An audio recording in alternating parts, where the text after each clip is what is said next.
Le froid était le seul à encore bien vouloir m'enlacer. Cette nuit-là, et elle fut bien la seule, la mort eut pitié de moi. Elle n'osait pas s'approcher.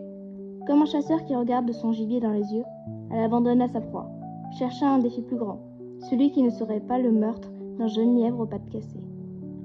Le vent soufflait contre ma légère robe de laine quand mes yeux s'éteignirent de nouveau. Ceci devait posséder un étrange pouvoir, car quelqu'un me prit à nouveau. Je n'entendis pas ce rythme, les mains qui me saisirent étaient froides, comme les quelques mots que cette voix masculine m'avait laissés comme cadeau. Mon souffle était saccadé, mon corps tremblait, ma peau était plus pâle que le décor enneigé, et mes cheveux seuls ressortaient noirs plus que mes pensées. Cette nuit, ce n'était pas ma mère qui s'était décidée à faire demi-tour.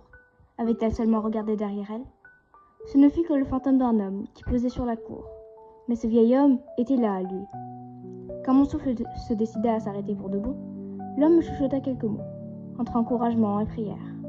Alors je me battis de toutes mes forces, combattant les démons qui constamment me rappelaient que seule la violence règne à la maison.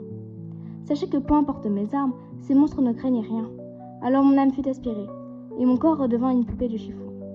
Je me suis réveillée, un certain temps plus tard, couverte de bandages, couchée sur un petit matelas posé au sol. Mais l'odeur me parvint, que ce soit celle des plantes agglomérées là, comme des trésors, celle du bois qui crépite dans la cheminée, ou celle des couvertures de cuir des vieux grimoires classés ici par sujet, origine, langue et ancienneté. Mais de tout ce décor, je ne réussis qu'à fixer la flamme d'une bougie dansante à côté de moi. Moi, qui tentais désespérément d'arriver à bouger au moins le bout de mes doigts.